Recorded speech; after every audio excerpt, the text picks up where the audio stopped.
Jadi pada bulan ini kita dianjurkan beramal. Amal yang paling afdal adalah melaksanakan puasa-puasa sunat. Khusus untuk bulan Muharram nanti itu ada puasa sunat yang disebut dengan puasa Asyura. Yang paling bagus puasa itu tanggal 9, 10, 11. Kalau tidak sanggup 3 hari, karena kata Nabi SAW, jangan sama puasanya dengan puasa Bani Israel. Khaliful Yahud. Bedakan puasa kamu dengan puasa orang Yahudi. Orang Yahudi itu puasanya cuma tanggal 10 saja. Maka supaya kita beda dengan Yahudi, puasa 9, 10, 11. Kalau tak sanggup 9, 10, 11, pilih 2 hari saja, 9, 10. Nah, ketika Nabi sampai ke kota Al-Madinah Al-Munawwarah, Nabi melihat orang-orang Yahudi di Madinah itu puasa. Di Madinah ada 3 orang Yahudi. Yahudi Bani Nadir, Yahudi Bani Quraizah, Yahudi Qainuqa. Mereka tak makan, tak minum pada hari itu. Nabi bertanya, "Ma hadza?" Hari apa ini? Mereka menjawab, "Hadza yaumun salihun." Ini hari yang baik. Najjallahu fihi Musa wa aghraqa fihi Fir'aun. Hari ini Allah menyelamatkan Nabi Musa dan menggelamkan Fir'aun laknatullah alaih.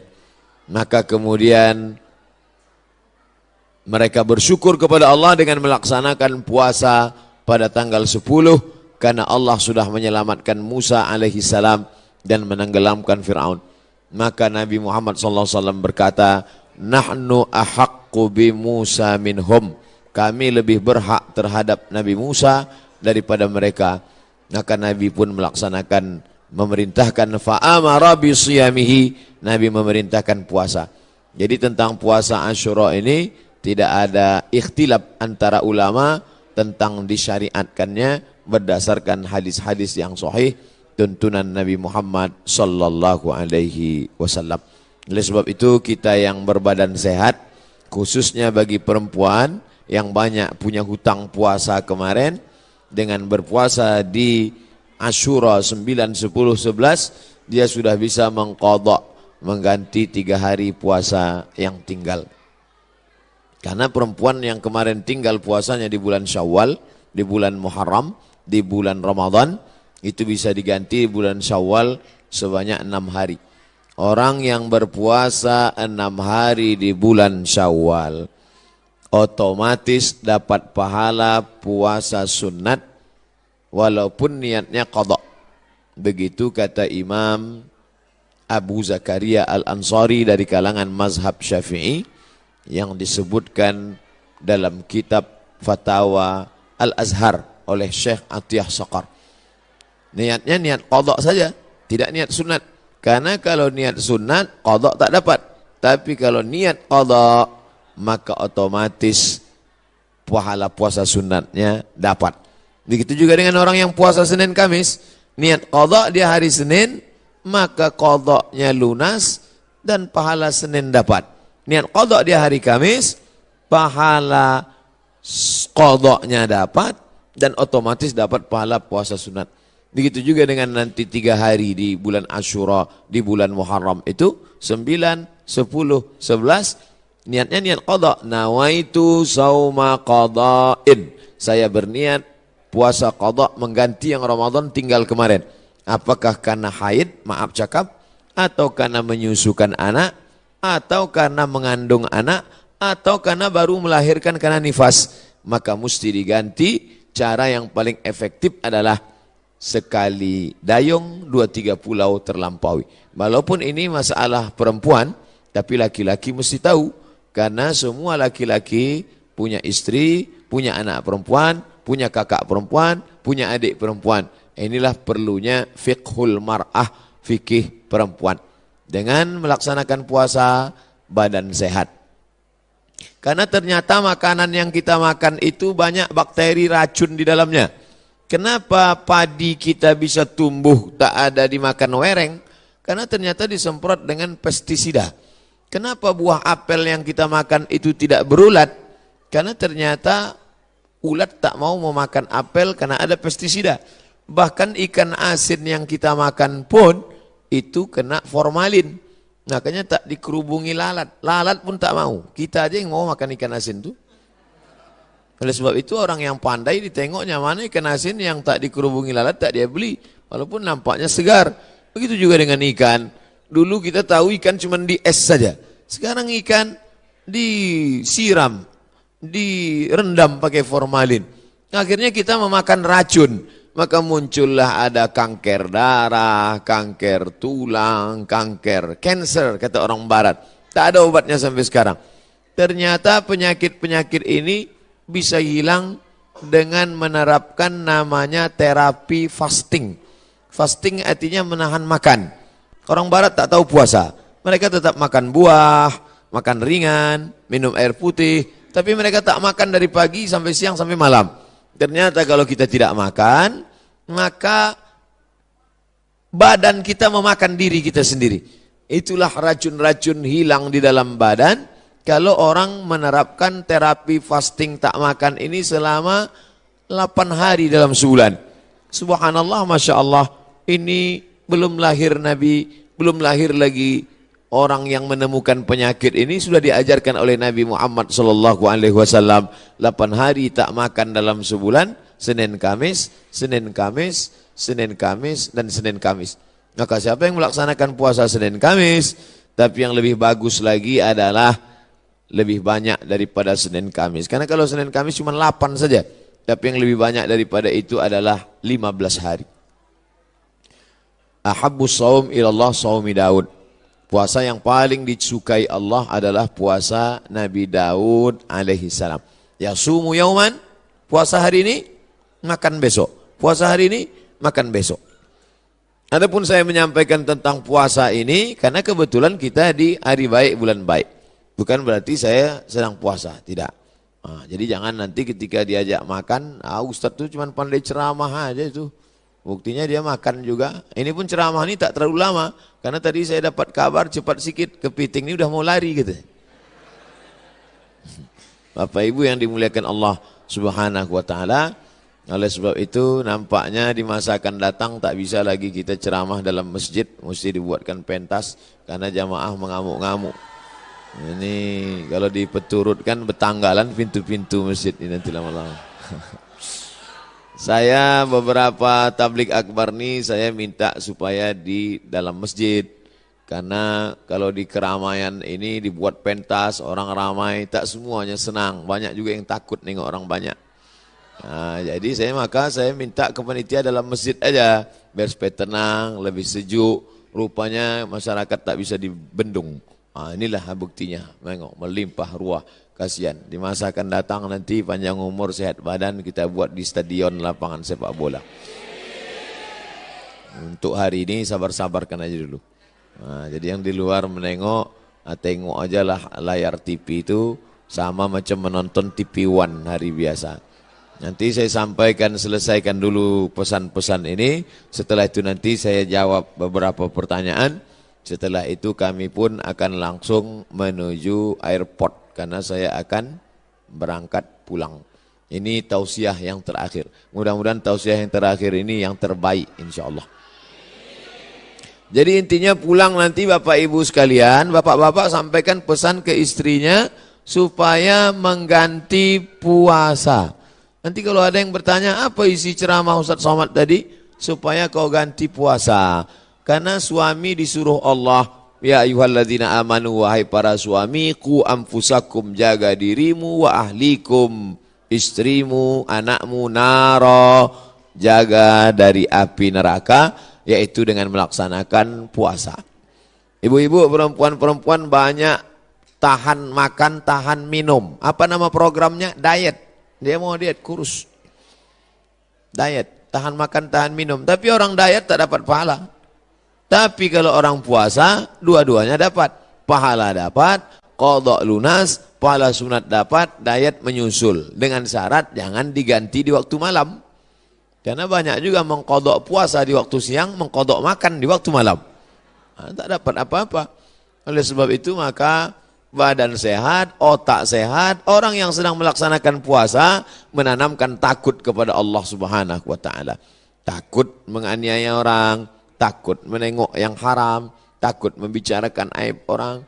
Kalau sedang puasa Asyura itu nanti mana ada orang mau membicarakan aib orang lain? Ibu-ibu yang ditelepon kawannya cerita tentang tetangga, anak si fulan, istri si fulan, tak mau dia bicara.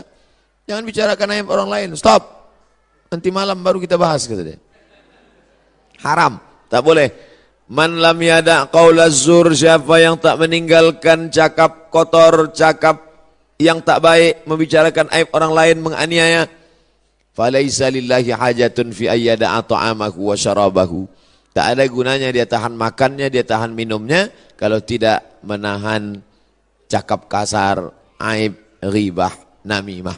La yadkhulul jannatan lamamun, tak masuk surga orang yang membawa-bawa cakap orang. Cakap si A tentang si B, disampaikan oleh si B kepada si C, beradu kepala si B dengan si C gara-gara si B. Oleh sebab itu dalam hadis dikatakan, Nabi membelah pelepah kurma, Nabi tusukkan ke suatu makam. Sahabat heran, kenapa kau tusukkan pelepah kurma itu ya Rasulullah?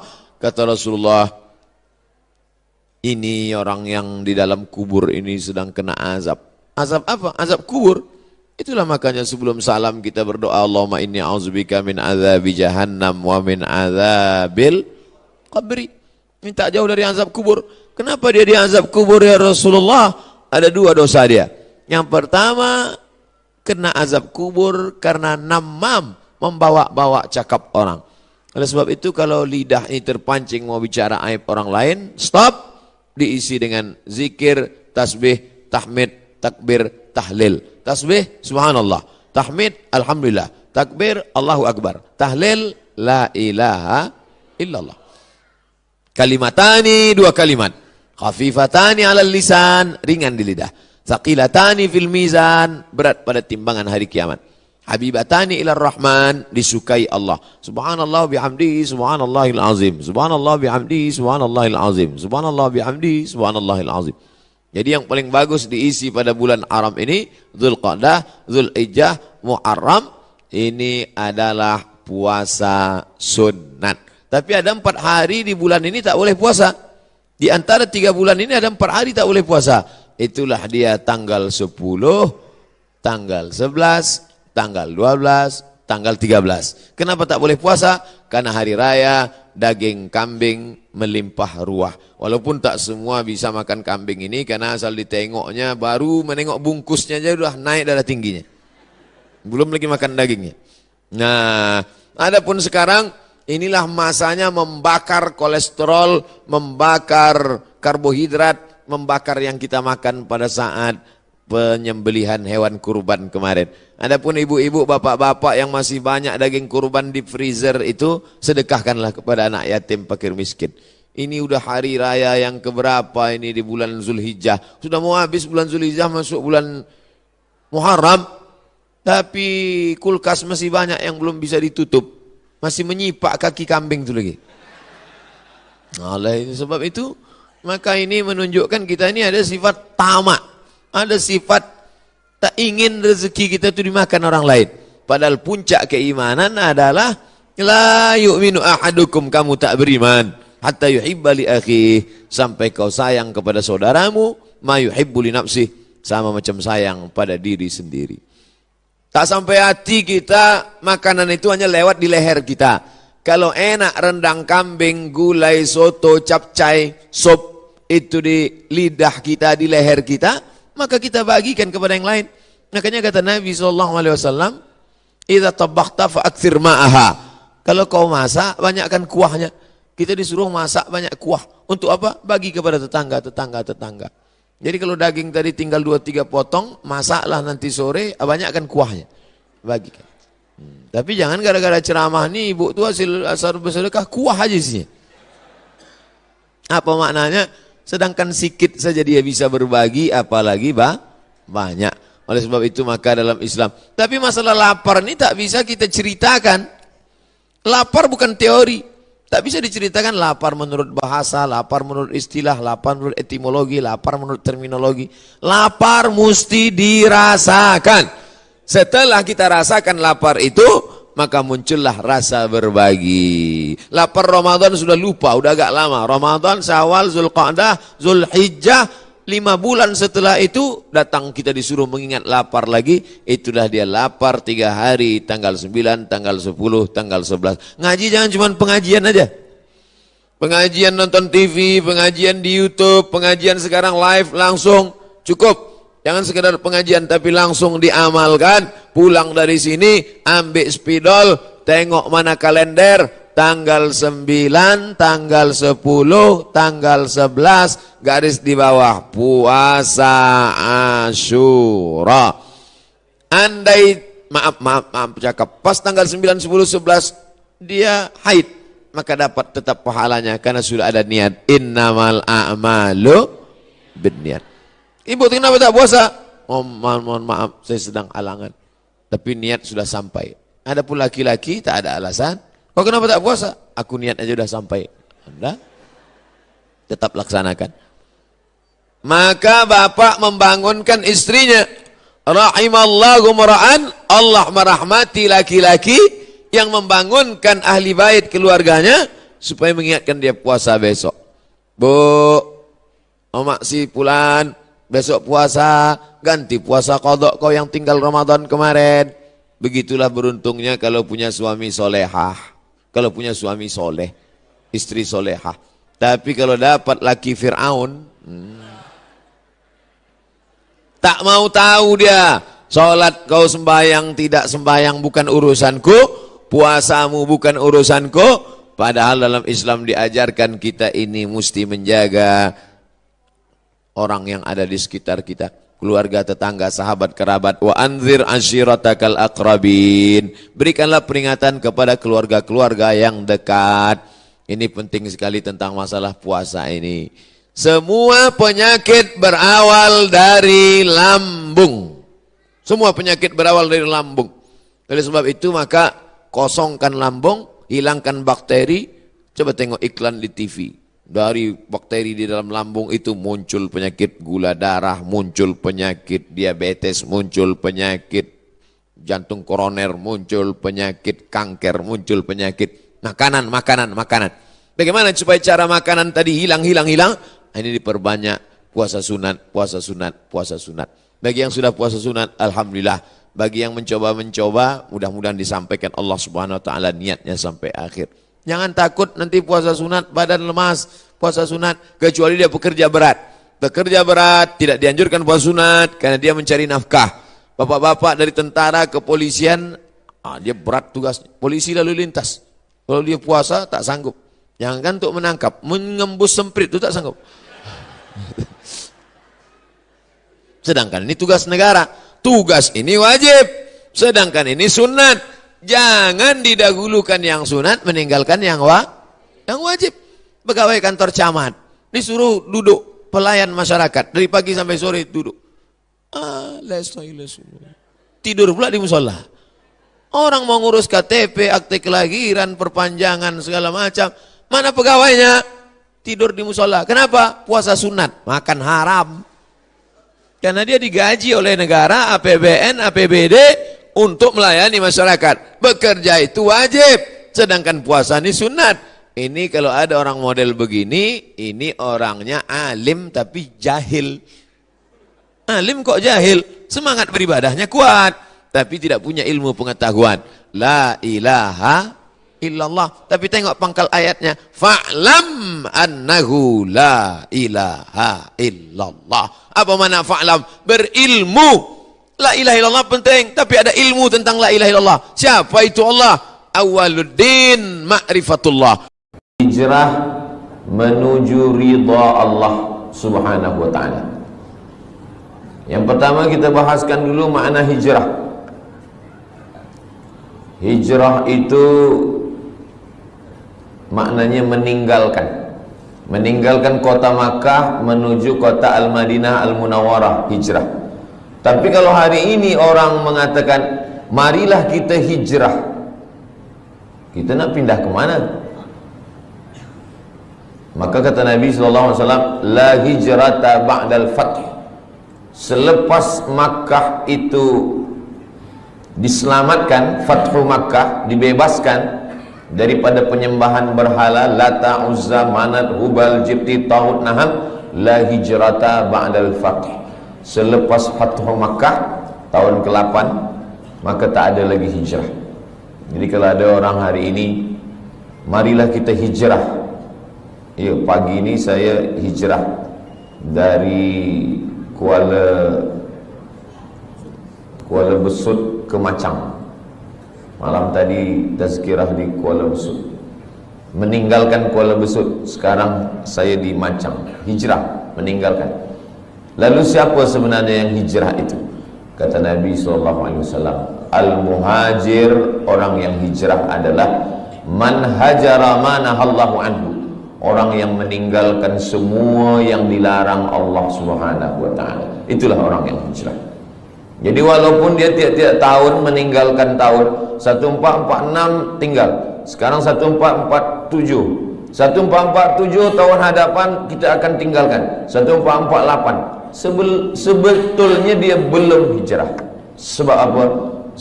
Belum meninggalkan yang dilarang Allah Subhanahu wa taala. Apa lagi yang dilarang Allah? Kita sudah meninggalkan khamar, kita tak ada minum khamar. Kita meninggalkan, zina, kita tak ada berzina. Kita meninggalkan judi, kita tak ada berjudi. Hasanatul abrar, sayyiatul muqarrabin.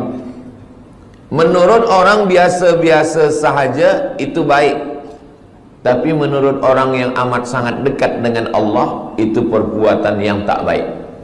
Menurut orang yang biasa baik, tapi menurut orang yang sudah amat dekat dengan Allah, itu sesuatu yang tak baik. Apa maksudnya? Banyak perbuatan yang kita sangka tak dosa, tapi sebenarnya dia adalah dosa. Ambil contoh, inni la astaghfiru ila rabbi wa atubu ilai. Kata Nabi SAW, saya beristighfar, minta ampun kepada Allah mi'ata marrah, 100 kali sehari semalam. Padahal Nabi maksum, Nabi tak ada dosa, Nabi suci, Nabi bersih. Kenapa Nabi beristighfar?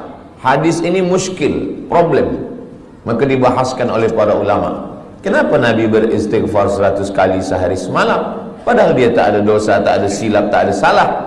Rupanya dosa Nabi bukan minum khamar, na'udzubillah, bukan syirik, na'udzubillah. Dia merasa kalau dia lupa sesaat sahaja, dia sudah anggap itu sebagai dosa kepada Allah Subhanahu wa ta'ala.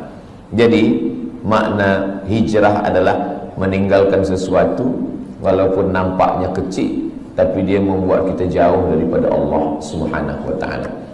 Saya sudah hijrah, Ustaz Abdul Samad, saya tak ada buat dosa lagi. Ketika kita mengatakan kita tak berdosa, sebenarnya kita sedang berdosa. Dosa kita apa? Dosa merasa diri kita suci. Orang yang pernah berbuat dosa, selepas itu dia bertaubat, lebih baik daripada orang yang merasa beramal lalu melihat orang lain adalah penghuni neraka. Maka kita ini adalah orang yang pernah berbuat salah, pernah silap, pernah khilaf, pernah melanggar sunnah Rasulullah sallallahu alaihi wasallam. Selepas itu kita bertaubat kepada Allah Subhanahu wa taala. Maka kalau kita tengok dalam sembahyang, dari mula takbiratul ihram sampai kepada salam, dari mula kita angkat tangan Allahu Akbar sampai kepada salam, tidak ada di dalam sembahyang itu doa jauhkan aku dari riba, jauhkan saya dari zina, jauhkan saya dari khamar. Tak ada. Cubalah tengok bacaan solat itu. Tapi dia mengajarkan kita untuk merenung amal yang kecil-kecil. Manakala kita angkat tangan Allahu Akbar, apa maknanya? Orang yang merasa diri dia besar, saya yang paling besar, saya yang paling mulia, saya yang paling hebat, saya yang paling utama, maka pada saat itu dia sudah berdosa.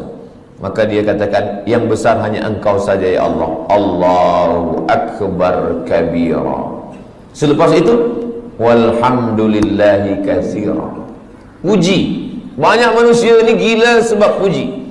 Dipuja, dipuji, disanjung tinggi. Maka saat itu kita katakan, yang memiliki segala pujian hanya Allah. Walhamdulillahi katsira. Apa dosa kita lagi? Dosa yang ketiga, merasa diri suci. Orang kalau sudah merasa diri suci, maka yang lain dia tengok kotor. Kalau dia tak berdosa, yang lain penghuni neraka. Maka saat itu kita katakan, wa subhanallahi bukratan wa asila. Tiga inilah yang mencelakakan manusia.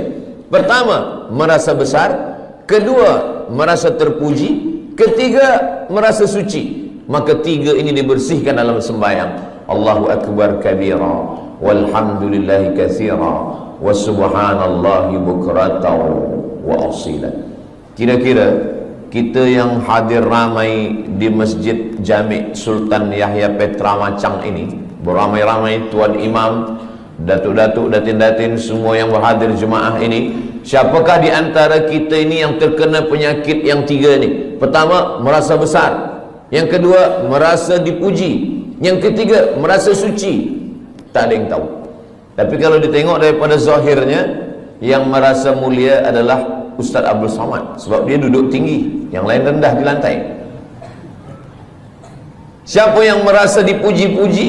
Ustaz Abdul Somad juga dipuji-puji orang. Siapa yang merasa diri dia suci? Saya juga. Mungkin saya merasa diri saya lebih suci daripada orang lain. Jadi sebenarnya yang saya sampaikan ini bukan untuk orang lain, untuk diri saya dulu. Bila saya tunjuk orang, sebenarnya saat itu untuk orang lain satu jari saja, satu telunjuk saja. Yang keempat ini adalah untuk diri sendiri. Jangan engkau merasa diri engkau besar. Allahu akbar kabira.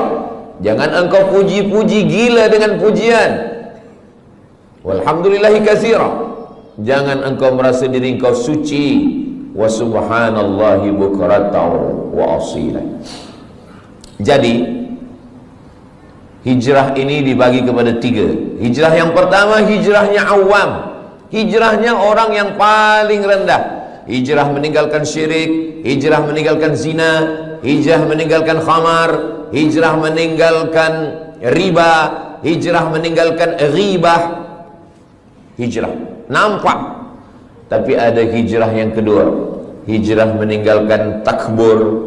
Tak nampak. Kalau khamar, nampak dia minum khamar. Kalau judi, nampak dia main judi. Tapi judi dululah. Dulu orang main judi memang nampak. Sekarang tak nampak. Nampak macam baca Quran, rupa judi online. Judi nampak. Orang yang minum khamar tahu bahawa dia sedang buat dosa.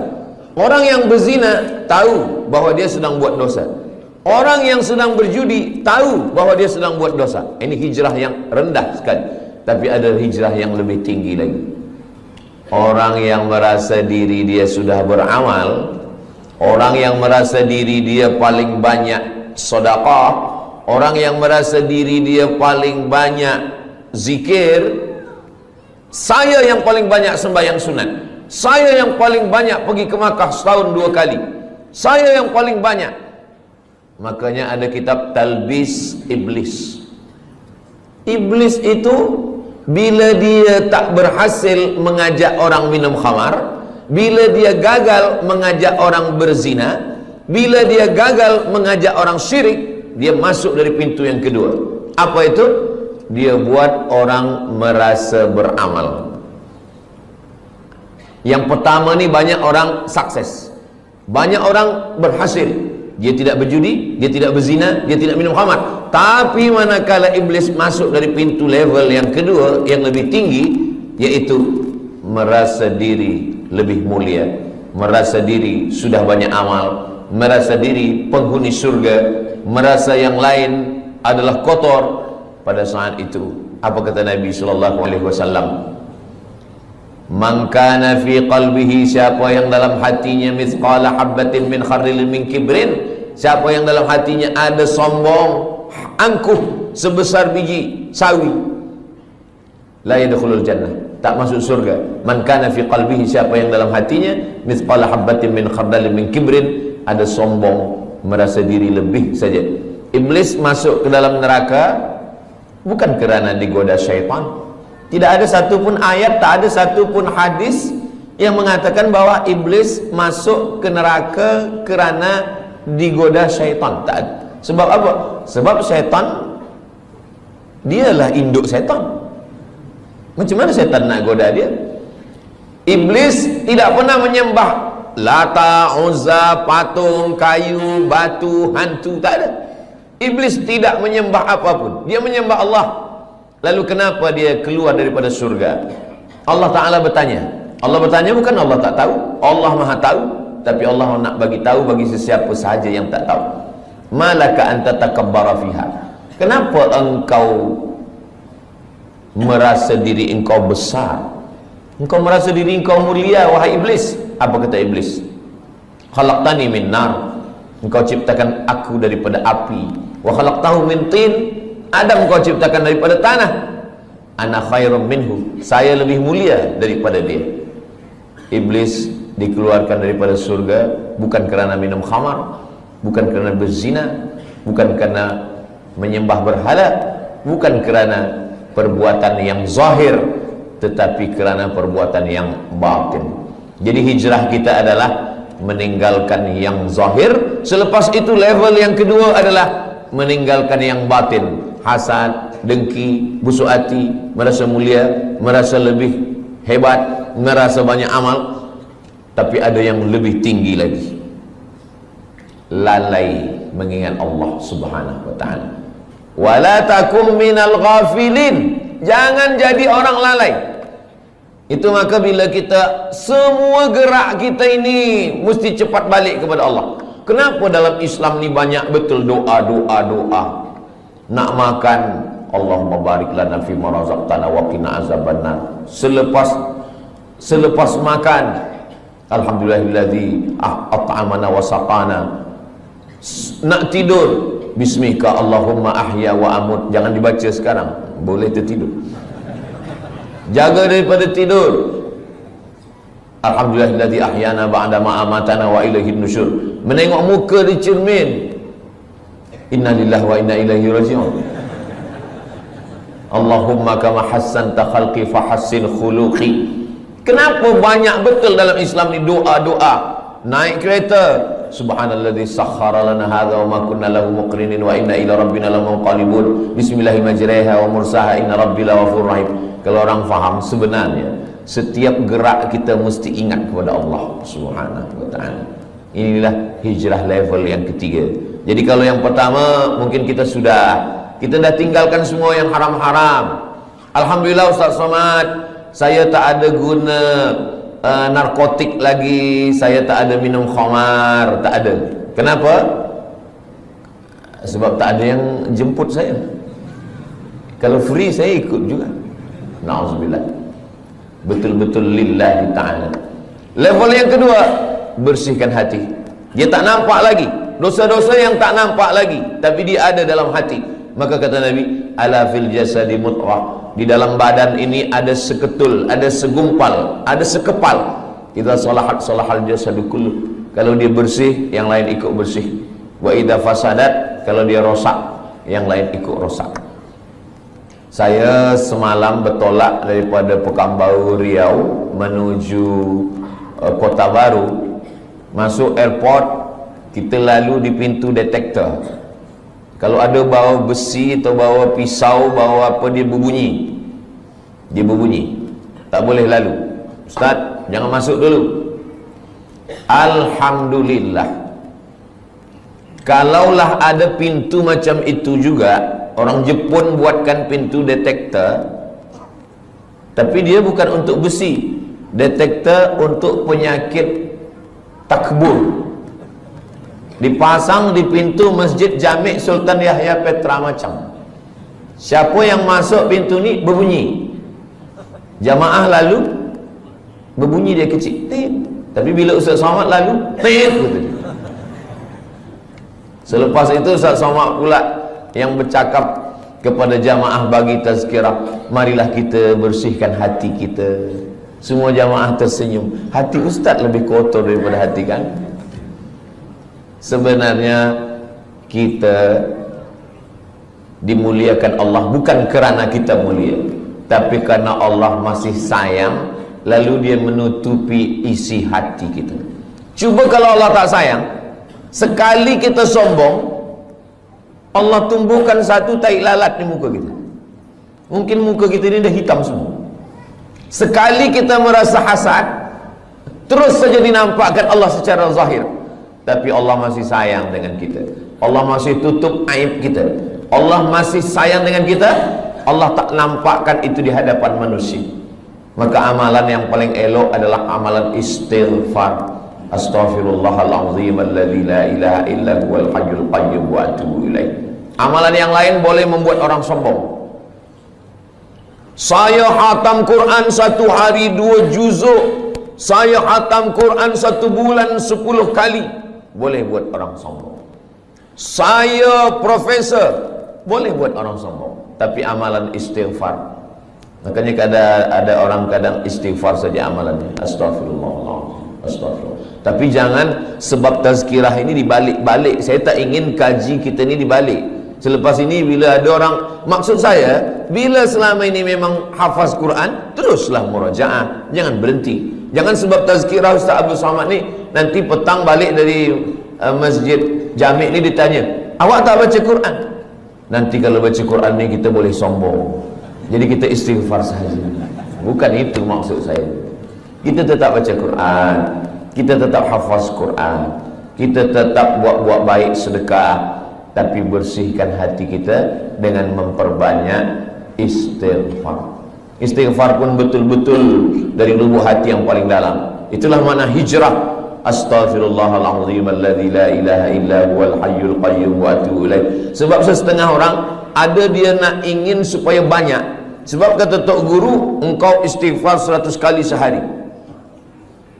Sebab dia nak banyak, maka istighfar ni dia cakap bunyi banyak-banyak hingga bunyinya pun tak nampak lagi. Bila kita dengar dekat entah apa-apa kan,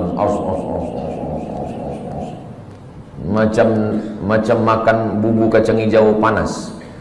Kita tidak begitu. Kita sebab ingin banyak bukan berarti cepat, maka kita tetap pelan. Astaghfirullahalazim alladzi la ilaha illa huwal hayyul qayyum wa atubu ilaih. Apa janji Nabi sallallahu alaihi wasallam untuk orang yang banyak istighfar? Man lazimal istighfar, siapa yang membanyakkan istighfar, siapa yang melazimkan istighfar, ja'alallahu lahu min kulli dhiqin makhraja, segala kesempitannya Allah bagi makhraja, kelapangan. Wa min kulli hammin faraja, segala kesusahannya dibagi Allah kebahagiaan. Wa razaqahu min haitsu la yahtasib, diberi Allah rezeki dari jalan yang tidak disangka-sangka. Semoga kita termasuk orang yang beristighfar insyaallah. Itu janji Nabi. Janji Allah Ta'ala dalam Al-Quran untuk orang yang beristighfar ada 6. Surat Nuh ayat 10 hingga 11. Faqultu astaghfiru rabbakum, perbanyaklah beristighfar kepada Allah. Innahu kana ghaffara, diampunkan Allah dosa. Yursilis samaa'a 'alaikum midrara, diturunkan hujan. Wa yumdidukum bi amwalin, diberikan harta. Wa banin, anak. Wa yaj'al lakum jannatin, diberikan taman-taman surga. Wa yaj'al lakum anhara, diberikan sungai. Makna sungai adalah rezeki yang tak putus. Makna sungai adalah kelapangan hati. Makna sungai adalah anak yang soleh. Makna sungai adalah hati yang lapang. Begitulah Allah memberikan keutamaan istighfar. Maka setiap ingat dosa, setiap rasa kita lebih suci, setiap merasa kita lebih mulia, setiap merasa ada hasad dengki, setiap merasa, maka kita katakan astaghfirullahalazim alladzi la ilaha illa huwal hayyul qayyum wa atubu ilaih. Kalau kita tengok nabi-nabi itu, nabi-nabi itu dia tak ada minta. Di dalam 3 kegelapan, gelap malam, gelap laut, gelap perut ikan. Dalam gelap malam 1 gelap, dalam gelap laut 2 gelap, gelap perut ikan 3 gelap. Dan dia tak ada minta, keluarkan aku dari gelap ini, terangkanlah ya Allah. Tak ada. Apa doa? Apa minta dia?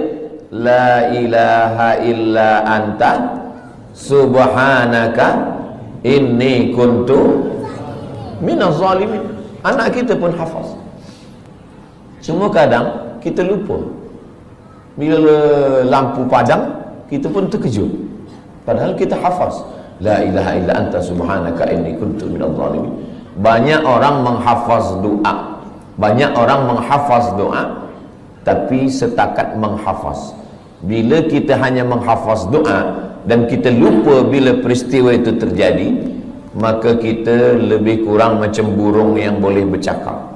Burung bila diajar dia bercakap, good morning, good morning, good morning. Pukul 5 petang pun bila kita datang, good morning juga dia kata.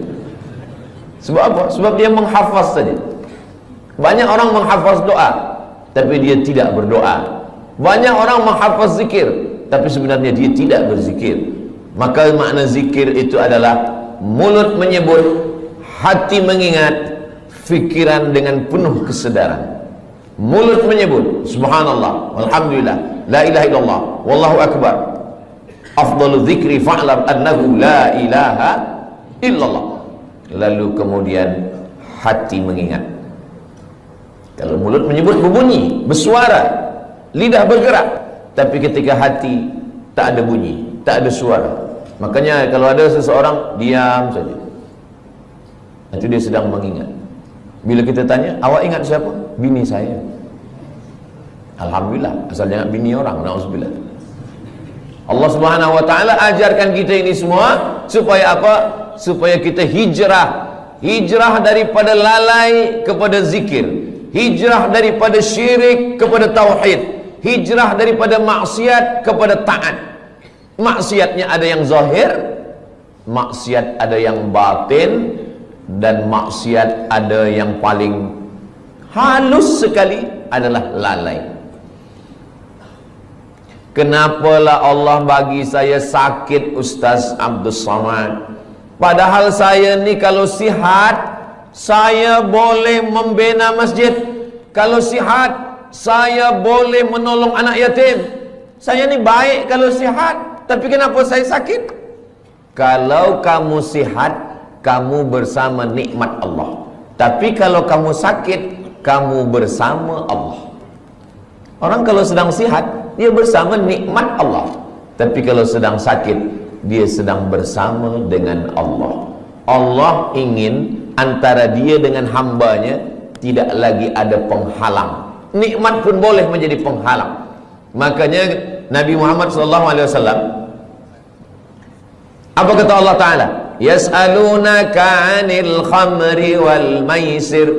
Kalau mereka bertanya kepada engkau tentang khamar dan judi, qul, katakan ya Muhammad SAW, yas'alunaka 'anil ahillah. Kalau mereka bertanya kepada engkau tentang anak bulan, bulan hilal, bulan sabit, qul, katakan ya Muhammad SAW, yas'alunaka madza yunfiqun. Kalau mereka bertanya kepadamu tentang apa yang disedekahkan, qul, katakan ya Muhammad SAW. Tapi bila tentang zikir, wa idza sa'alaka ibadi anni, kalau hambaku bertanya kepada engkau tentang aku, tak ada Allah mengatakan katakan ya Muhammad, tidak.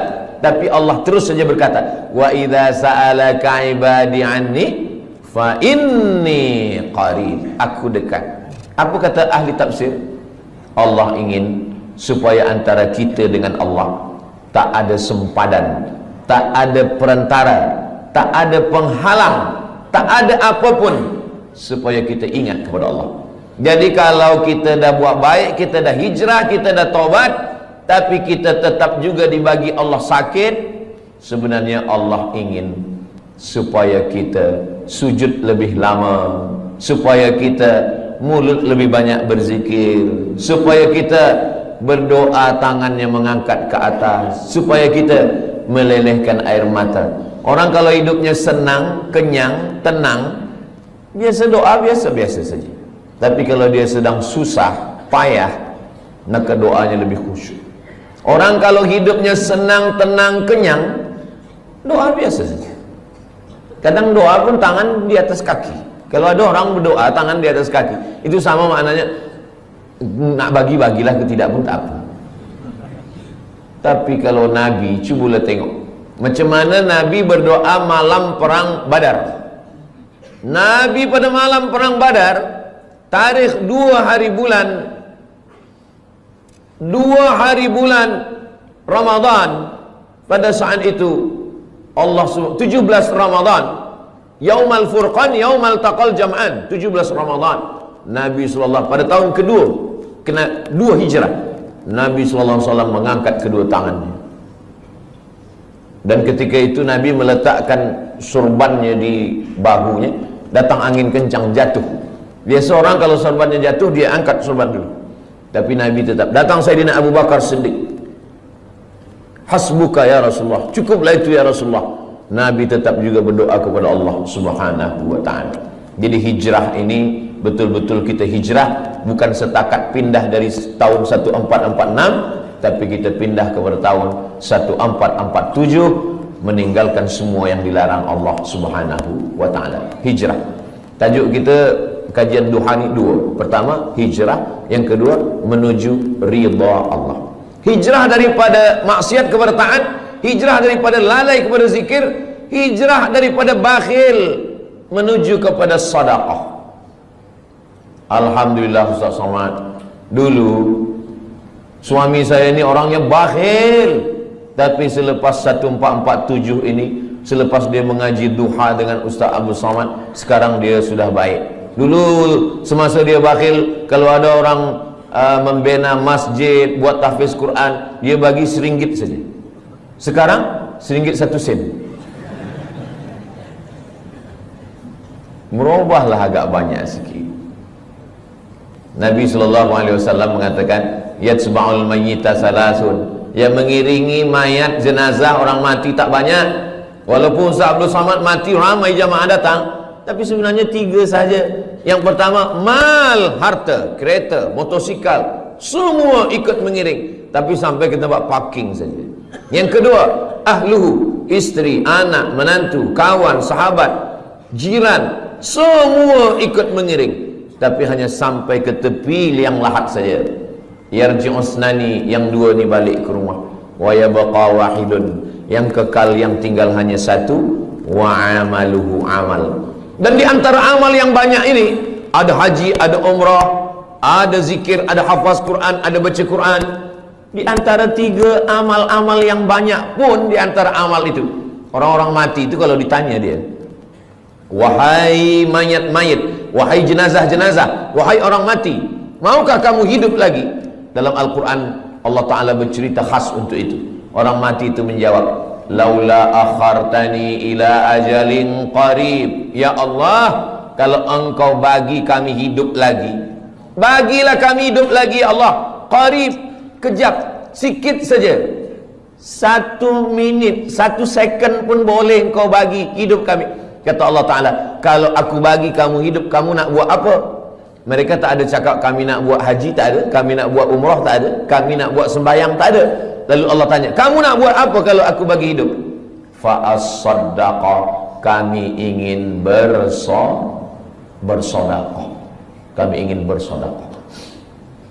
Maka hijrah maknanya dari bakhil kepada sedekah. Mari kita lancarkan kutipan derma. Sebenarnya saya nak masukkan ini bagi tujuan sumbangan pembangunan Ma'had Tahfiz Al-Quran dan tabung pengimarahan Masjid Sultan Yahya Petra Macang. Jadi nanti bila dah tegak berdiri Ma'had Tahfiz Quran, anak-anak kita menghafaz, membaca Quran pagi, petang, siang, malam, zuhur, asar, maghrib, isyak, subuh, tahajud, witir, duha, mengalirlah pahalanya untuk kita semua hingga hari kiamat insyaAllah. Isikan ke jangan saya yang isi, bawakan kepada semua jamaah, supaya itu akan menjadi amal jariah yang akan menjadi bekal kita nanti menghadap Allah Subhanahu wa ta'ala. Kemana duit ringgit tadi? Hilang pula. Iya, bagi masuk. Duit yang banyak, lama hidup banyak dirasa, jauh berjalan banyak ditengok. Saya dah pergi ke mana-mana tempat, belum pernah Saya dah pergi ke Sabah, saya pergi ke Sarawak, saya pergi ke Miri, saya pergi ke Terengganu, saya ke Selangor, saya ke Johor, Kuala Lumpur. Belum pernah saya tengok orang Malaysia meninggal membawa ringgit. Ma akalta fa'afnaita, yang dimakan busuk.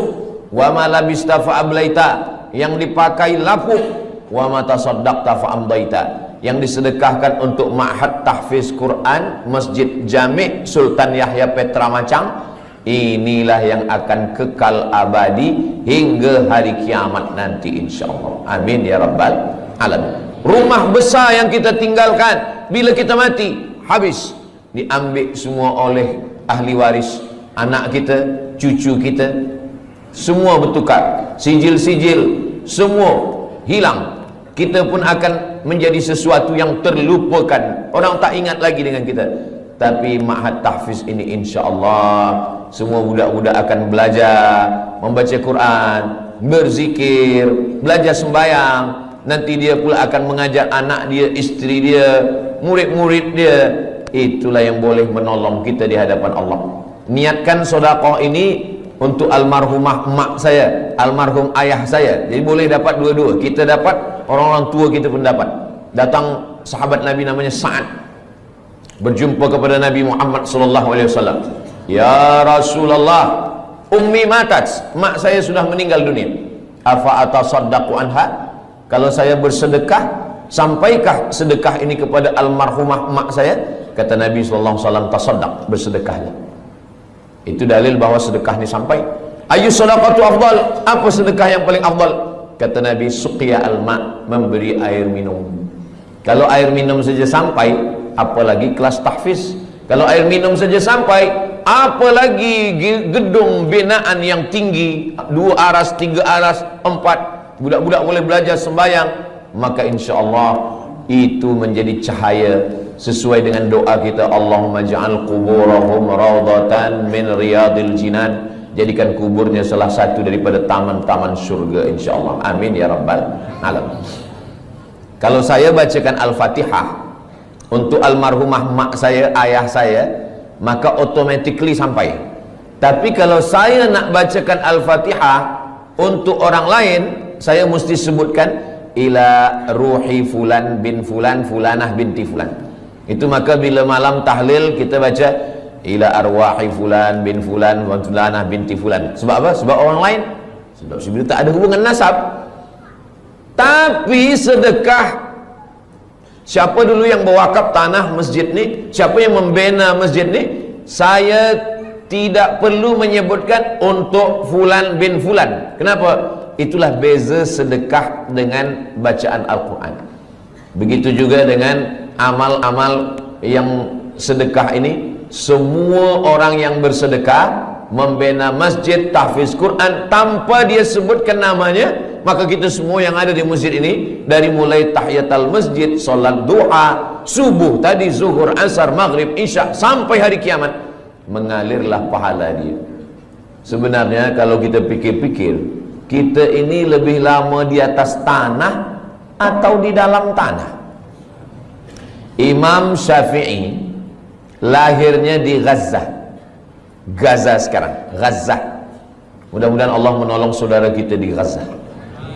Imam Syafi'i lahir di Gaza tahun 150. Meninggalnya di Mesir, di Kahirah tahun 204. Lahir 150, meninggal 204. Jadi kalau begitu Imam Syafi'i di atas tanah ni berapa lama?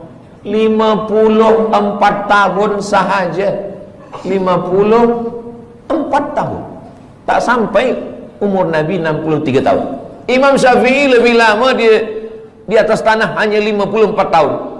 Imam Syafi'i meninggal tahun 204. Hari ini sudah 1447. Maknanya Imam Syafi'i di dalam tanah, di alam barzah, sudah lebih 1200 tahun.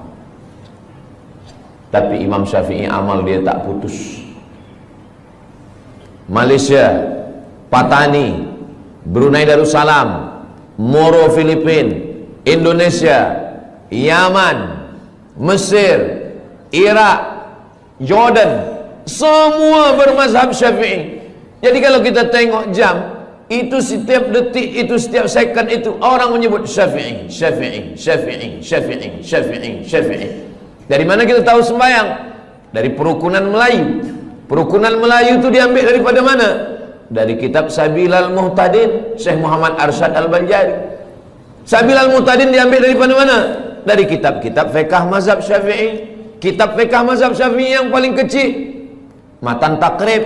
Yang agak besar, Fathul Qarib. Yang lebih besar, I'anatul Talibin. Yang lebih besar, Kanzur Raghibin Mahalli. Yang lebih besar lagi, Al-Majmu' Syarah Muhazzab, Imam Nawawi. Imam Nawawi itu siapa? Imam Nawawi imam besar kedua dalam mazhab Syafi'i. Imam Nawawi dapat ilmu dari mana? Dari guru-guru dia, sampailah kepada Imam Al-Muzani, sampai kepada Imam Al-Buaiti, sampai kepada Imam Rabi'. Lalu kemudian Imam Buaiti, Imam Muzani, Imam Rabi' ini dapat, Al-Muradi dapat ilmu dari mana? Mereka belajar kepada Imam Syafi'i. Tadi saya sarapan makan pagi di hotel. Selepas itu datang seorang, muka dia saya tengok macam Arab. Lalu dia tanya, ini orang yang ada di sini ni mazhabnya apa? Kata dia. Kata saya, ini negeri Melayu ni mazhabnya ala madhabil Imam Syafi'i. Mereka ni semuanya mazhab Syafi'i, kata saya. Oh, kata dia, rupanya dia subuh tadi sembahyang di masjid. Dia terkejut. Saya tanya, awak dari mana? Saya dari Perancis, dari Paris, kata dia. Oh, Paris ni mazhab apa agaknya? Negeri awak dari mana? Saya dari Aljazair Maghribi, Aljazair, Tunisia, Libya, Mauritania, Andalusia. Itu mazhabnya mazhab Maliki. Patutlah dia terkejut. Mungkin dia tak tahu tentang mazhab Syafi'i. Macam mana beza Maliki dengan Syafi'i ini? Mazhab Maliki, tangan dia turun lepas ke bawah. Mazhab Syafi'i, dia letakkan tangan.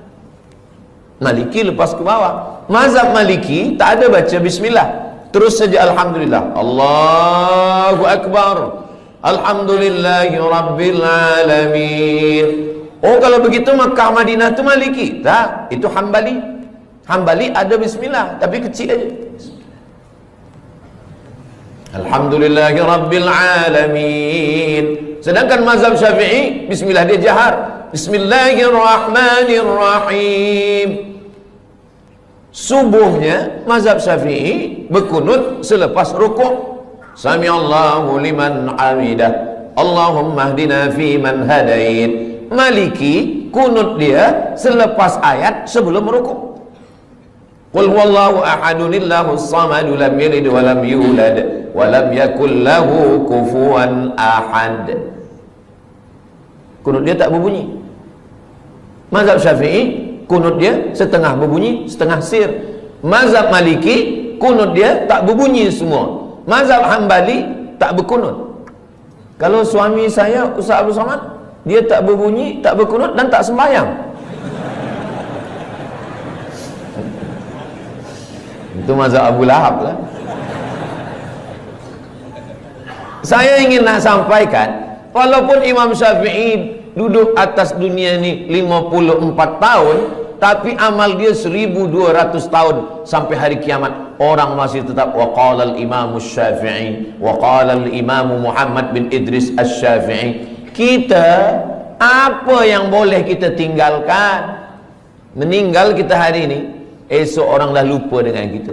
Kita hidup sekarang, 3 hari kita tak isi status di FB, orang dah lupa dengan kita. Itu maka lepas program ini nanti kita status. Supaya apa? Supaya kita saling mengingatkan, watawasau bil haq watawasau bis sabr. Saya cuma nak mengingatkan bahawa imam-imam yang mulia-mulia itu, mereka sudah meninggalkan amal. Kita, apa yang nak kita tinggalkan? Inilah yang kita nak tinggalkan. Ma'had Tahfiz Quran Masjid Jami' Sultan Yahya Petra Macang. Kalau nanti tegaklah binaan Tahfiz Quran ini, Ustaz Abdul Somad balik ke Pekanbaru Riau. Ustaz Abdul Somad bukan orang Kelantan. Ustaz Abdul Somad duduk kat Sumatera, bukan Semenanjung. tapi pahalanya tetap sampai. Mudah-mudahan Ustaz Abdul Somad dapat juga pahalanya insyaAllah. Dari bunyi aminnya nampaknya kurang bersetuju. Amin ya rabbal alamin. Tajuk kita kajian duha ini dua. Yang pertama hijrah, yang kedua menuju ridha Allah. Hijrah kita dah bahas, sekarang kita bahas tentang ridha Allah. Apa ridha ini? Ridha ini kata ulama, makna ridha adalah sururul qalbi bimururil qada. Itulah ridha. Sururul qalbi bimururil qada, hati merasa senang ketika takdir Allah berlaku pada diri. Itulah dia ridha. Hati senang ketika takdir Allah berlaku pada diri. Saya sudah pikir-pikirkan, sembayang insya-Allah kita boleh, puasa insya-Allah kita tahan, keluar duit pergi haji, tawaf, sa'i, wukuf di padang Arafah, mabit di Musdalifah, Mina, melontar jumrah, insya-Allah kita sanggup.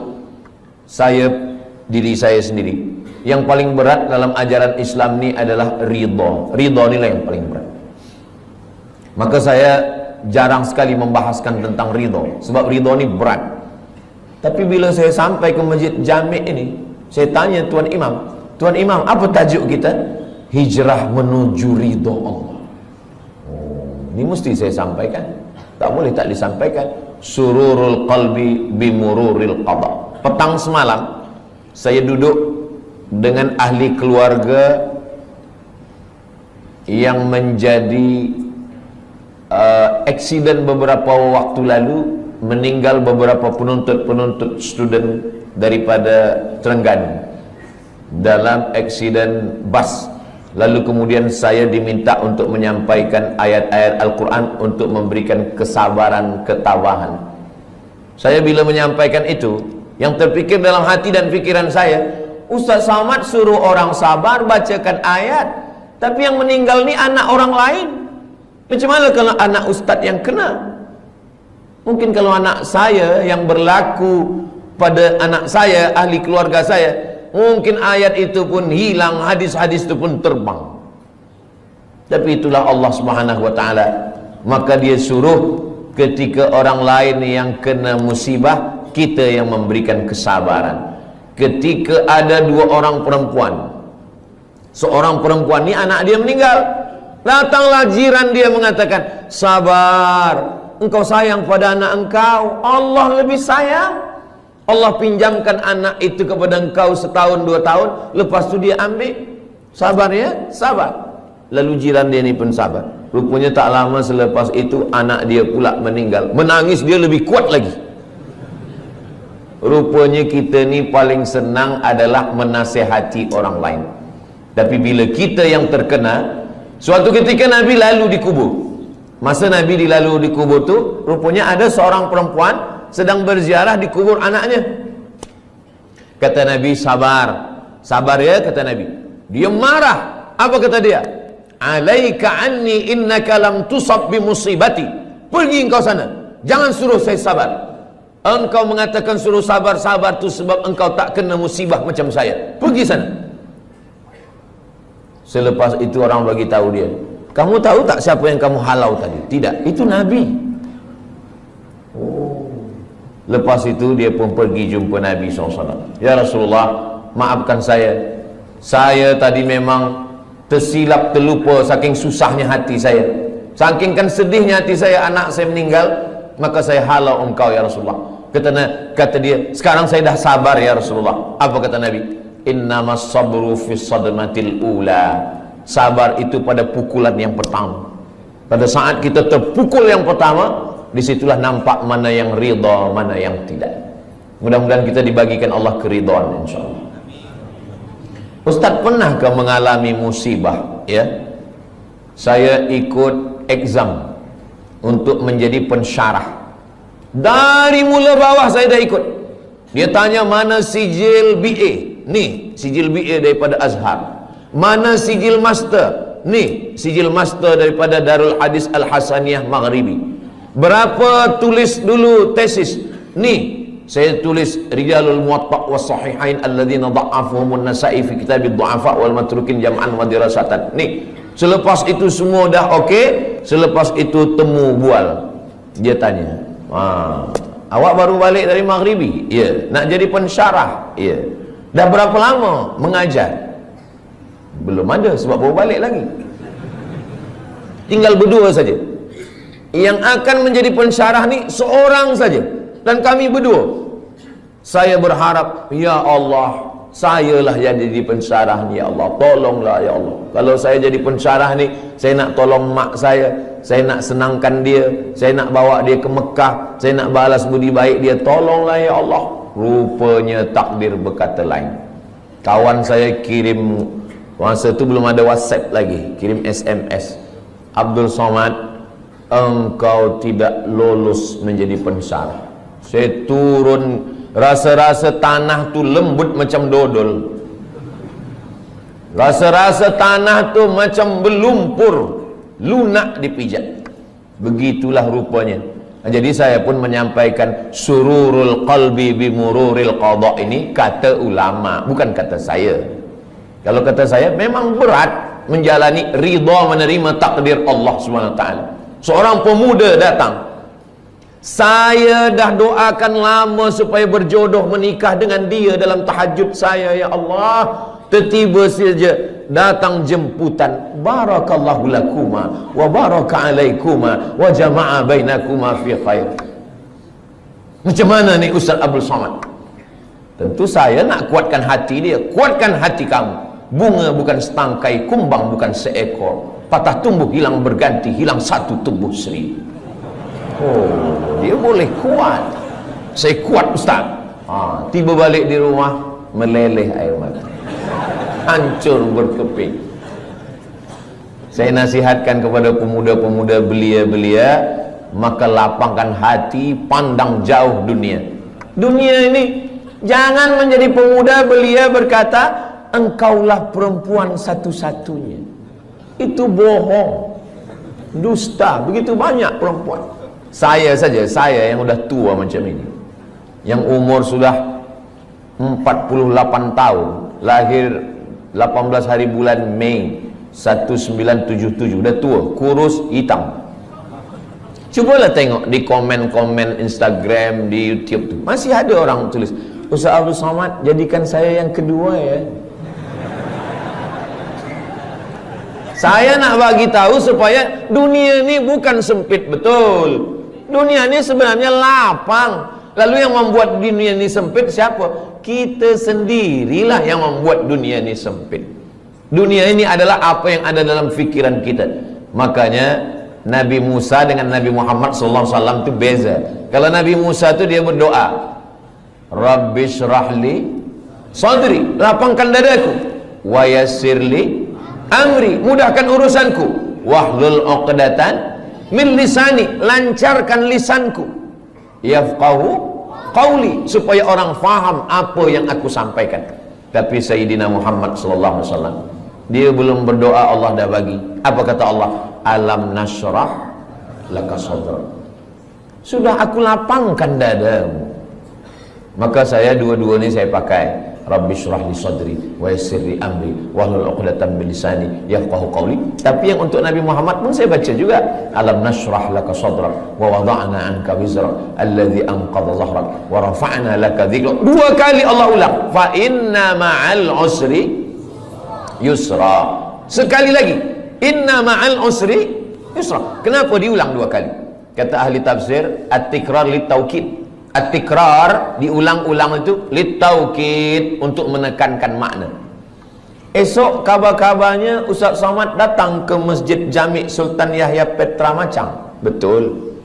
Tapi dia ragu, dia tanya lagi, betul kah Ustaz Somad? Betul, betul, betul. Dia ragu, dia tanya 3 kali, betul kah Ustaz Somad esok datang? Wallahi, tallahi, billahi, dia datang. Rupanya betul-betul datang.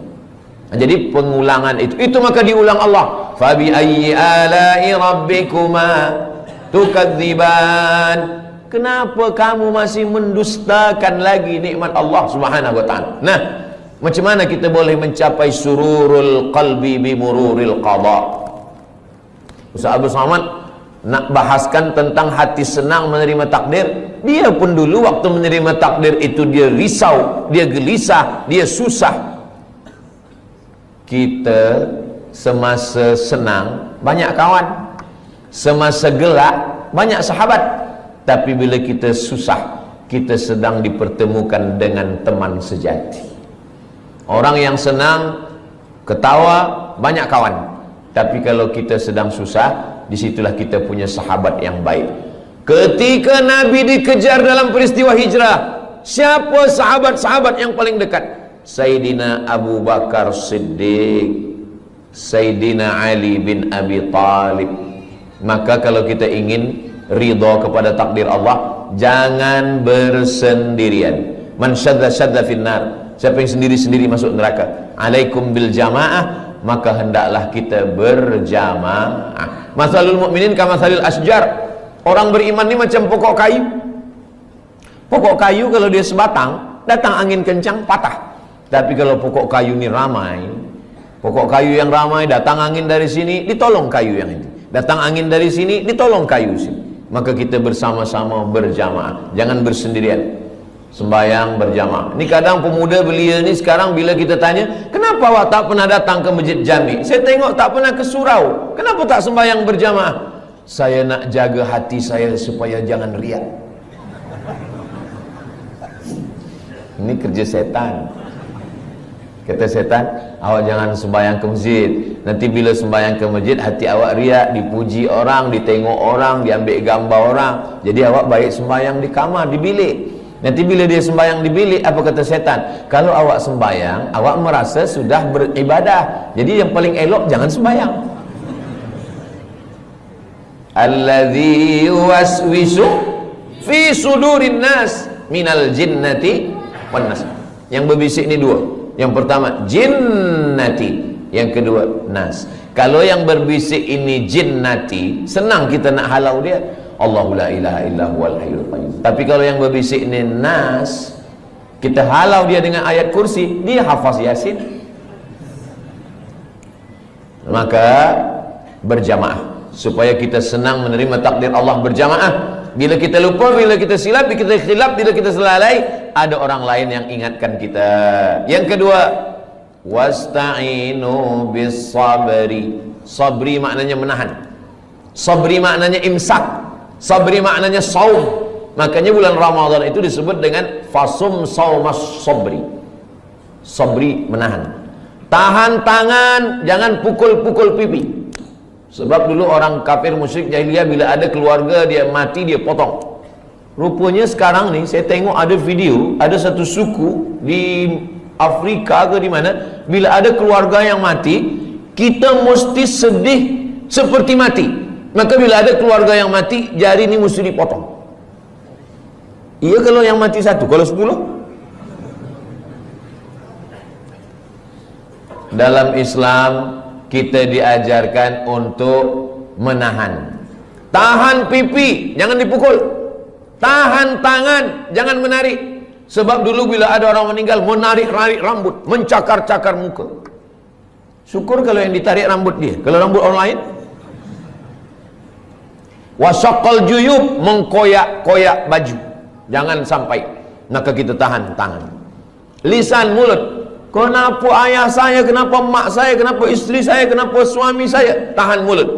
Maka mulut istirja, inna lillahi wa inna ilaihi raji'un. Hati berzikir, la ilaha illallah, subhanallah, walhamdulillah, wa la ilaha illallah, wallahu akbar. Lalu kemudian bisabri, menahan. Tapi ada yang tak boleh ditahan. Air mata tak boleh ditahan.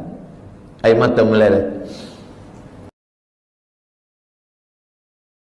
Jauhkan aku dari riba, jauhkan saya dari zina, jauhkan saya dari khamar. Tak ada. Cubalah tengok bacaan solat itu. Tapi dia mengajarkan kita untuk merenung amal yang kecil-kecil. Manakala kita angkat tangan Allahu Akbar, apa maknanya? Orang yang merasa diri dia besar, saya yang paling besar, saya yang paling mulia, saya yang paling hebat, saya yang paling utama, maka pada saat itu dia sudah berdosa. Maka dia katakan, yang besar hanya engkau saja ya Allah. Allahu akbar kabira. Selepas itu, walhamdulillahi katsira. Puji. Banyak manusia ini gila sebab puji. Dipuja, dipuji, disanjung tinggi. Maka saat itu kita katakan, yang memiliki segala pujian hanya Allah. Walhamdulillahi katsira. Apa dosa kita lagi? Dosa yang ketiga, merasa diri suci. Orang kalau sudah merasa diri suci, maka yang lain dia tengok kotor. Kalau dia tak berdosa, yang lain penghuni neraka, maka saat itu kita katakan wa subhanallahi bukratan wa asila. Tiga inilah yang mencelakakan manusia. Pertama, merasa besar.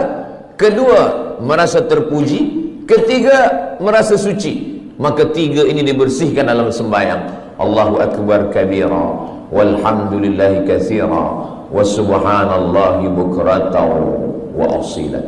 Kira-kira kita yang hadir ramai di Masjid Jami' Sultan Yahya Petra Macang ini, beramai-ramai tuan imam, datuk-datuk, datin-datin, semua yang berhadir jemaah ini, siapakah di antara kita ini yang terkena penyakit yang tiga ini? Pertama, merasa besar. Yang kedua, merasa dipuji. Yang ketiga, merasa suci. Tak ada yang tahu. Tapi kalau ditengok daripada zahirnya, yang merasa mulia adalah Ustaz Abdul Somad, sebab dia duduk tinggi, yang lain rendah di lantai. Siapa yang merasa dipuji-puji? Ustaz Abdul Somad juga dipuji-puji orang. Siapa yang merasa diri dia suci? Saya juga. Mungkin saya merasa diri saya lebih suci daripada orang lain. Jadi sebenarnya yang saya sampaikan ini bukan untuk orang lain, untuk diri saya dulu. Bila saya tunjuk orang, sebenarnya saat itu untuk orang lain satu jari saja, satu telunjuk saja. Yang keempat ini adalah untuk diri sendiri.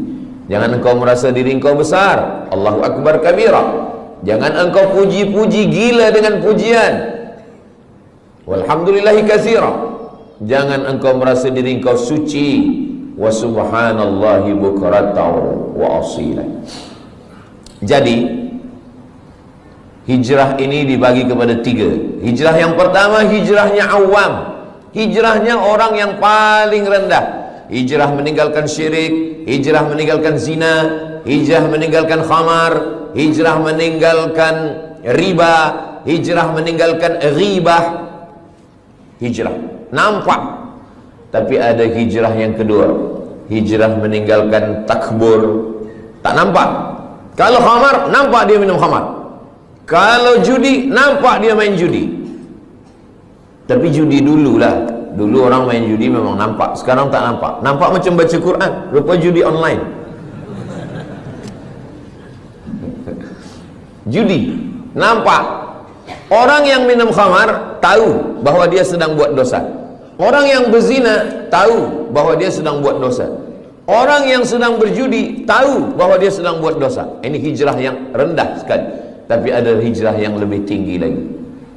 Orang yang merasa diri dia sudah beramal, orang yang merasa diri dia paling banyak sedekah, orang yang merasa diri dia paling banyak zikir. Saya yang paling banyak sembahyang sunat, saya yang paling banyak pergi ke Makkah setahun 2 kali, saya yang paling banyak. Makanya ada kitab Talbis Iblis.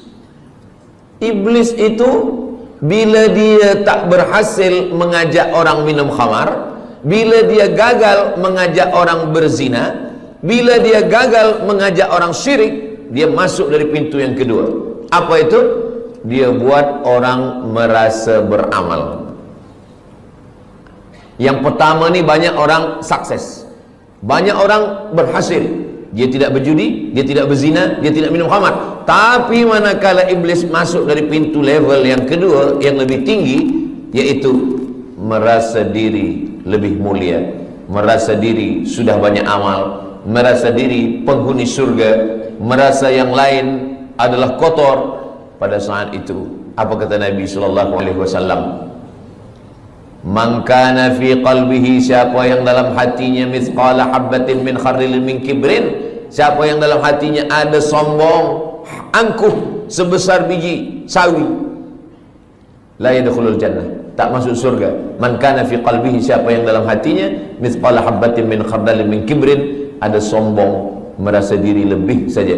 Iblis masuk ke dalam neraka bukan kerana digoda syaitan. Tidak ada satu pun ayat, tak ada satu pun hadis yang mengatakan bahwa iblis masuk ke neraka kerana digoda syaitan. Tak ada. Sebab apa? Sebab syaitan dialah induk syaitan. Macam mana syaitan nak goda dia? Iblis tidak pernah menyembah Lata, Uzza, patung, kayu, batu, hantu, tak ada. Iblis tidak menyembah apapun. Dia menyembah Allah. Lalu kenapa dia keluar daripada surga? Allah Ta'ala bertanya. Allah bertanya bukan Allah tak tahu. Allah Maha tahu. Tapi Allah nak bagi tahu bagi sesiapa sahaja yang tak tahu. Malaka anta takabbara fiha. Kenapa engkau merasa diri engkau besar? Engkau merasa diri engkau mulia, wahai iblis. Apa kata iblis? Khalaqtani min nar. Engkau ciptakan aku daripada api. Wa khalaqtahu min tin. Adam kau ciptakan daripada tanah. Ana khairum minhu, saya lebih mulia daripada dia. Iblis dikeluarkan daripada surga bukan kerana minum khamar, bukan kerana berzina, bukan kerana menyembah berhala, bukan kerana perbuatan yang zahir, tetapi kerana perbuatan yang batin. Jadi hijrah kita adalah meninggalkan yang zahir. Selepas itu level yang kedua adalah meninggalkan yang batin. Hasad, dengki, busuk hati, merasa mulia, merasa lebih hebat, merasa banyak amal. Tapi ada yang lebih tinggi lagi, lalai mengingat Allah Subhanahu wa ta'ala. Wala takum minal ghafilin, jangan jadi orang lalai.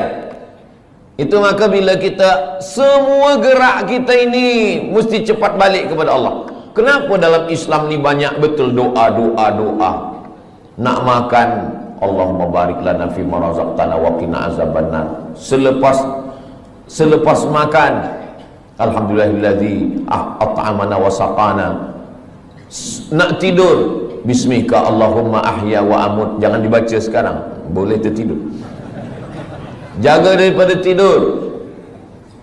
Alhamdulillahillazi ahyana ba'da ma amatana wa ilaihin nusyur. Menengok muka di cermin, inna lillahi wa inna ilaihi raji'un. Allahumma kama hassanta khalqi fahassin khuluqi. Kenapa banyak betul dalam Islam ni doa-doa? Naik kereta, subhanalladzi sakhkhara lana hadza wa ma kunna lahu muqrinin wa inna ila rabbina lamunqalibun. Bismillahi majriha wa mursaha inna rabbi laghafurur rahim. Kalau orang faham, sebenarnya setiap gerak kita mesti ingat kepada Allah Subhanahu wa ta'ala. Inilah hijrah level yang ketiga. Jadi kalau yang pertama mungkin kita dah tinggalkan semua yang haram-haram. Alhamdulillah Ustaz Somad, saya tak ada guna narkotik lagi, saya tak ada minum khamar, tak ada. Kenapa? Sebab tak ada yang jemput saya. Kalau free saya ikut juga. Na'udzubillah. Betul-betul lillahi ta'ala. Level yang kedua, bersihkan hati. Dia tak nampak lagi dosa-dosa yang tak nampak lagi, tapi dia ada dalam hati. Maka kata Nabi, ala fil jasadi mut'ah, di dalam badan ini ada seketul, ada segumpal, ada sekepal. Idza salahat salahal jasadu kullu. Kalau dia bersih, yang lain ikut bersih. Wa idza fasadat, kalau dia rosak, yang lain ikut rosak. Saya semalam bertolak daripada Pekanbaru Riau menuju Kota Baru. Masuk airport, kita lalu di pintu detektor. Kalau ada bawa besi atau bawa pisau, bawa apa, dia berbunyi. Dia berbunyi. Tak boleh lalu. Ustaz, jangan masuk dulu. Alhamdulillah. Kalaulah ada pintu macam itu juga, orang Jepun buatkan pintu detektor, tapi dia bukan untuk besi. Detektor untuk penyakit takbur. Dipasang di pintu Masjid Jami' Sultan Yahya Petra Macam. Siapa yang masuk pintu ni berbunyi. Jamaah lalu Berbunyi dia kecil. Tit. Tapi bila Ustaz Somad lalu, tit gitu. Selepas itu Ustaz Somad pula yang bercakap kepada jamaah bagi tazkirah, marilah kita bersihkan hati kita. Semua jamaah tersenyum. Hati Ustaz lebih kotor daripada hati kan? Sebenarnya kita dimuliakan Allah bukan kerana kita mulia, tapi karena Allah masih sayang, lalu dia menutupi isi hati kita. Cuba kalau Allah tak sayang, sekali kita sombong, Allah tumbuhkan satu tai lalat di muka kita. Mungkin muka kita ini dah hitam semua. Sekali kita merasa hasad, terus saja dinampakkan Allah secara zahir, tapi Allah masih sayang dengan kita. Allah masih tutup aib kita. Allah masih sayang dengan kita. Allah tak nampakkan itu di hadapan manusia. Maka amalan yang paling elok adalah amalan istighfar. Astaghfirullahalazim alladzi la ilaha illa huwal hayyul qayyum wa atubu ilaih. Amalan yang lain boleh membuat orang sombong. Saya khatam Quran 1 hari 2 juzuk, saya khatam Quran 1 bulan 10 kali, boleh buat orang sombong. Saya profesor, boleh buat orang sombong. Tapi amalan istighfar, makanya ada orang kadang istighfar saja amalannya, astagfirullah, astagfirullah. Tapi jangan sebab tazkirah ini dibalik-balik. Saya tak ingin kaji kita ni dibalik. Selepas ini bila ada orang, maksud saya, bila selama ini memang hafaz Quran, teruslah murajaah, jangan berhenti. Jangan sebab tazkirah Ustaz Abdul Somad ni, nanti petang balik dari masjid Jami' ni ditanya, awak tak baca Quran? Nanti kalau baca Quran ni kita boleh sombong. Jadi kita istighfar sahaja. Bukan itu maksud saya. Kita tetap baca Quran, kita tetap hafaz Quran, kita tetap buat baik sedekah, tapi bersihkan hati kita dengan memperbanyak istighfar. Istighfar pun betul-betul dari lubuk hati yang paling dalam. Itulah makna hijrah. Astaghfirullahalazim alladzi la ilaha illa huwal hayyul qayyum wa atubu ilaih. Sebab setengah orang ada dia nak ingin supaya banyak. Sebab kata tok guru, engkau istighfar 100 kali sehari. Sebab dia nak banyak, maka istighfar ni dia cakap bunyi banyak-banyak hingga bunyinya pun tak nampak lagi. Bila kita dengar dekat entah apa-apa kan, macam makan bumbu kacang hijau panas. Kita tidak begitu. Kita sebab ingin banyak bukan berarti cepat, maka kita tetap pelan. Astaghfirullahalazim alladzi la ilaha illa huwal hayyul qayyum wa atubu ilaih. Apa janji Nabi sallallahu alaihi wasallam untuk orang yang banyak istighfar?